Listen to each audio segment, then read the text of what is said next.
Welcome back guys. इस video series में जिसका टॉपिक है how to become design verification engineer, design verification engineer कैसे बने। आज है डे 3 और आज हम बात करेंगे कि आप ऑलरेडी एक सेमीकंडक्टर इंडस्ट्री में काम कर रहे हो बट डोमेन कोई और है, बट आप ट्रांजिशन करना चाहते हो उस पर्टिकुलर डोमेन से डिज़ाइन वेरिफिकेशन डोमेन में। तो बेसिकली ये जो कैटेगरी है ये एक एक्सपीरियंस्ड कैटेगरी है। इसका जो रोड मैप होगा वो टोटली डिफरेंट होगा एक फ्रेशर कैटेगरी के रोड मैप से।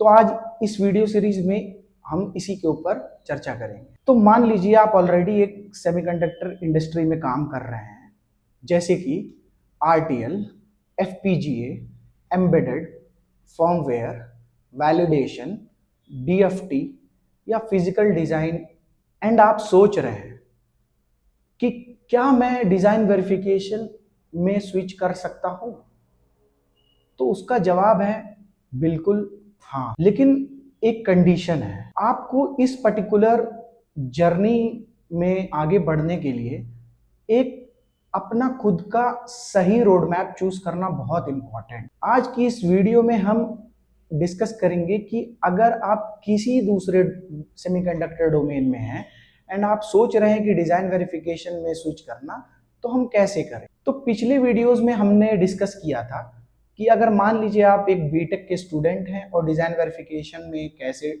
एंटर करना चाहते हैं, तो उसका एक अलग रोड मैप हमने डिस्कस किया था। और एमटेक के स्टूडेंट हैं तो उसके लिए क्या रोड मैप फॉलो करना है उसके बारे में हमने डिस्कस किया था। आज हम बात करेंगे तीसरी कैटेगरी के बारे में, जो कि है एक्सपीरियंस्ड इंजीनियर, जो ऑलरेडी सेमीकंडक्टर इंडस्ट्री में किसी और डोमेन में काम कर रहे हैं, for example RTL, embedded, DFT, validation या किसी में भी, और आप मूव करना चाहते हैं डिजाइन वेरिफिकेशन इंजीनियर में। तो सबसे पहले एक मिथ मैं क्लियर कर देना चाहता हूं। बहुत लोग सोचते हैं कि अगर उनके पास 3 से 5 साल का एक्सपीरियंस है तो डिजाइन वेरिफिकेशन में स्विच करना बहुत इजी है। रियलिटी ऐसा कुछ भी नहीं है। कंपनी का एक्सपीरियंस से लेना देना तो है, लेकिन उनका जो मेन लेना देना है आपसे वो है कि क्या आपको डिजाइन वेरिफिकेशन की कौन कौन सी स्किल्स बेसिकली आपको आती हैं। तो बेसिकली आपका जो भी एक्सपीरियंस है उसको कंपनी वैल्यू करेगी, उसको जीरो नहीं करेगी, बट जो आपका इस पर्टिकुलर डोमेन में एक्सपीरियंस होगा वो जीरो होगा, बट ओवरऑल एक्सपीरियंस वो आपका 3 या 5 साल होगा as per based on your experience. ठीक है, तो हमें बेसिकली यही आइडेंटिफाई करना है कि हम अभी किस पर्टिकुलर डोमेन में लाई कर रहे हैं और उस डोमेन से डिजाइन वेरिफिकेशन डोमेन में क्या रिलेशन है, और हम क्या वैल्यू ऐड कर सकते हैं जो हमारी ऑलरेडी जो हम स्किल सेट होल्ड कर रहे हैं उसको अपने दिमाग में रखते हुए, और जो डिजाइन वेरिफिकेशन की रिक्वायरमेंट है उसमें हमें कितना और मेहनत करनी है, उसी के बारे में आज हम इस वीडियो सीरीज में चर्चा करेंगे दोस्तों। तो जैसा कि आपको मैंने बताया कि कंपनी एक्सपीरियंस को वैल्यू जरूर देती है, लेकिन जो आपकी हायरिंग एक्चुअली होती है वो डिजाइन वेरिफिकेशन स्किल के बेसिस पे ही किया जाता है। आपका प्रीवियस एक्सपीरियंस तो बेसिकली वो लोग दिमाग में रखेंगे, लेकिन वो डिजाइन वेरिफिकेशन नॉलेज को बेसिकली रिप्लेस नहीं कर सकता है दोस्त। तो सबसे पहले बेसिकली हमें यही आइडेंटिफाई करना है कि आपका जो करंट डोमेन है वो क्या है। तो हो सकता है आप बेसिकली RTL डिजाइन इंजीनियर हो, या फिर आप FPGA इंजीनियर हो, या फिर एम्बेडेड इंजीनियर हो, या फर्मवेयर इंजीनियर हो, या वैलिडेशन इंजीनियर हो, या DFT इंजीनियर हो, या फिर फिजिकल डिजाइन इंजीनियर हो। इन सब डोमेन से डिजाइन वेरिफिकेशन में स्विच करना पॉसिबल है, लेकिन हर डोमेन का स्टार्टिंग पॉइंट अलग अलग होगा। ये डिपेंड करेगा कि आप किस डोमेन से इस डोमेन में ट्रांजिशन करना चाहते हो। अब दूसरे स्टेप पे हमें आइडेंटिफाई करना है कि हमारी कौन सी एग्जिस्टिंग स्किल्स है जो कि हम रीयूज कर सकते हैं डिजाइन वेरिफिकेशन में। यहाँ बहुत लोग एक गलती कर देते हैं कि उन्हें लगता है कि डिजाइन वेरिफिकेशन में स्विच करना उनके लिए सब कुछ जीरो से शुरू करना होगा, ऐसा नहीं है। उन्हें बस ये आइडेंटिफाई करना है कि उनकी कौन सी एग्जिस्टिंग स्किल हमारे इस पर्टिकुलर डोमेन में रीयूजेबल है। जैसे कि आप बात कर लीजिए, एक आरटीएल डिजाइन इंजीनियर है। अब आरटीएल डिजाइन इंजीनियर को वेरिलॉग की काफी नॉलेज होगा, तो वो आरटीएल के चीजों को बहुत अच्छे से समझता होगा। तो अब उसको क्या करना है कि सिर्फ वेरिफिकेशन के पर्टिकुलर चीजों को पढ़ना है, जैसे कि for example system Verilog, UVM protocols और भी चीजें हम आगे वीडियो सीरीज में डिस्कस करेंगे। मान लीजिए आप वैलिडेशन इंजीनियर हो और आप स्विच करना चाह रहे हो, तो आपको डीबगिंग, हार्डवेयर बिहेवियर समझना ऑलरेडी आपके लिए इजी रहेगा, समझ रहे। वैसे ही अब आपको इस कंडीशन में सिमुलेशन बेस्ड वेरिफिकेशन सिर्फ समझना है। मान लीजिए आप एफपीजीए इंजीनियर हो और अगर आपका एफपीजीए डोमेन में है तो design flow, simulations, understanding already आपके पास है। अब आपको यूवीएम और वेरिफिकेशन आर्किटेक्चर पे फोकस करना है बेसिकली। मान लीजिए आप एम्बेडेड या फर्मवेयर इंजीनियर हो, तो आप ऑलरेडी एक बेसिकली हार्डवेयर आर्किटेक्चर और प्रोटोकॉल का नॉलेज ऑलरेडी आपके पास स्ट्रांग होगा। तो अब सिर्फ और सिर्फ आपको एक वेरिफिकेशन इन्वायरमेंट बनाना सीखना है। मान लीजिए आप फिजिकल डिजाइन इंजीनियर हो या डीएफटी इंजीनियर हो, यहाँ थोड़ा सा लर्निंग कर्व थोड़ा हो सकता है, लेकिन प्रॉपर रोड मैप इसके लिए भी फॉलो करोगे आप तो ट्रांजिशन बिल्कुल पॉसिबल है। अब स्टेप 3 में हम क्या करेंगे, हमें फिल करना है नॉलेज गैप्स को जो हमने आइडेंटिफाई किया है स्टेप 2 में, ठीक है। तो हमें ये जानना है कि हम क्या क्या बेसिकली सीखना होगा, और ऑलमोस्ट हर डोमेन का जो रोड मैप है वो कुछ सिमिलर चीजों से मिलता जुलता होगा। फॉर एग्जांपल कि आपको डिजिटल इलेक्ट्रॉनिक्स जो फंडामेंटल है वो पढ़ना होगा, वेरिलॉग पढ़ना होगा, सिस्टम वेरिलॉग पढ़ना होगा, यूवीएम पढ़ना होगा, असर्शंस पढ़ने होंगे, फंक्शनल कवरेज पढ़ना होगा, हार्डवेयर प्रोटोकॉल्स पढ़ने होंगे, लाइनेक्स पढ़ना होगा, पाइथन पढ़ना होगा, और कुछ वेवफॉर्म डीबगिंग स्किल्स को आपको स्ट्रॉन्ग करना है। ये जो भी चीजें मैंने आपको बताई ये सब एक डिजाइन वेरिफिकेशन की कोर स्किल्स हैं जो आपको आनी चाहिए बिफोर इंटरव्यू। अब हम बात करते हैं कि इनके साथ साथ हमें क्या करना होगा।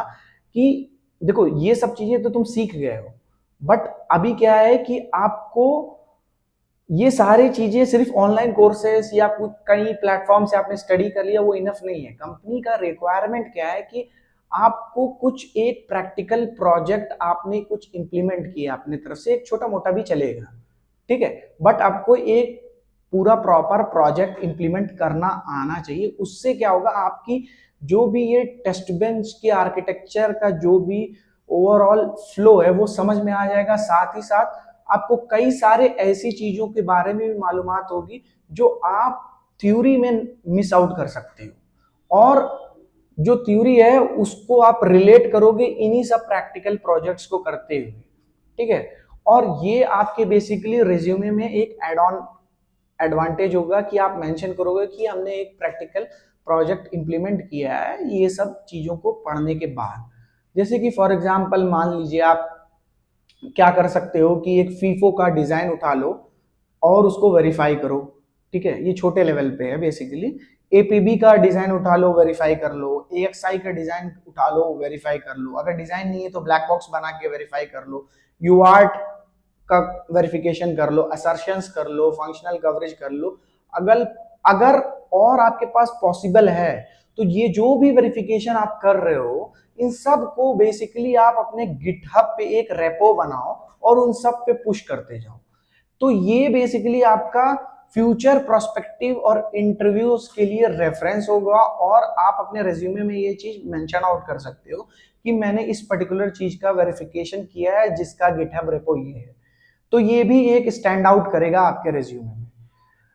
तीसरी और मोस्ट इंपॉर्टेंट बात है अब इसके बाद जो है वो है कि आपको बेसिकली अपना रेज्यूमे अपडेट करना है, जो most of the people miss out कर जाते हैं। ठीक है, तो रिज्यूमे में सिर्फ करंट डोमेन की स्किल मत लिखो, यहाँ पे हाईलाइट करो कि कैसे तुम अपनी करंट स्किल्स को वेरिफिकेशन में यूज करके और कुछ अच्छा अचीव किए हो, या तुम अलग हो बाकी डिजाइन वेरिफिकेशन के कैंडिडेट से। समझो, जैसे कि मैंने आपसे पहले आपको बताया था कि फॉर एग्जांपल कि मान लो RTL plus UVM, validation plus debugging, embedded plus protocol knowledge, तो ऐसा ही आपको कुछ बनाना है। पाइथन ऑटोमेशन, ठीक है, लाइन एक्स हो गया, ये सारी चीजें आपको मेंशन करनी है रेज्यूमे में, ये आप मिस आउट मत करिएगा, क्योंकि ये रिक्रूटर को क्लियर मैसेज देता है कि आप सीरियस ट्रांजिशन लेना चाह रहे हो। अब इसके बाद जो स्टेप आएगा वो होगा इंटरव्यू प्रिपरेशन का। तो स्विच करते टाइम इंटरव्यूज जो भी होते हैं उसमें जो इंटरव्यू पैनल होता है जनरली थ्योरी से ज्यादा वो लोग प्रैक्टिकल चीजों पे ज्यादा वो लोग फोकस करते हैं। कंपनीज आपसे पूछ सकती हैं कि आप डिजाइन वेरिफिकेशन में क्यों स्विच करना चाहते हो। बेसिकली इसके लिए आपके पास एक वैलिड आंसर होना चाहिए, आपका करंट डोमेन एक्सपीरियंस में कैसा हेल्प करेगा। ठीक है, और अगर आप प्रोटोकॉल फेल हो रहा है तो आप उसको कैसे डीबग करोगे, या फिर कई सिनेरियोज बन सकते हैं ना, वेवफॉर्म को कैसे एनालाइज करोगे, क्योंकि आप इससे पहले वेवफॉर्म्स एनालिसिस फेमिलियर नहीं थे। दूसरी बात, अगर मान लीजिए आपको स्पेसिफिकेशन दे दी जाए तो उस स्पेसिफिकेशन को कैसे एक टेस्ट प्लान में कन्वर्ट करोगे तुम। तो ये सारी चीजें आपके पास बिल्कुल एक वैलिड आंसर होना चाहिए, और इनका आंसर याद नहीं करना है दोस्तों, आपको रीजन बेस्ड आंसर देना है, क्योंकि कोई भी चीज या कोई भी इंटरव्यू याद रख के नहीं होता है क्लियर। अब हम डिस्कस करेंगे दोस्तों कि हम क्या कॉमन मिस्टेक्स करते हैं इस पर्टिकुलर इंडस्ट्री में एंटर होने में, अगर हम इस कैटेगरी में लाई कर रहे हैं। तो क्या होता है कि हम ये अक्सर सोच लेते हैं कि हमारे पास सिर्फ एक्सपीरियंस है और इस बेसिस पे हम इस पर्टिकुलर डोमेन में स्विच कर जाएंगे, ऐसा नहीं है।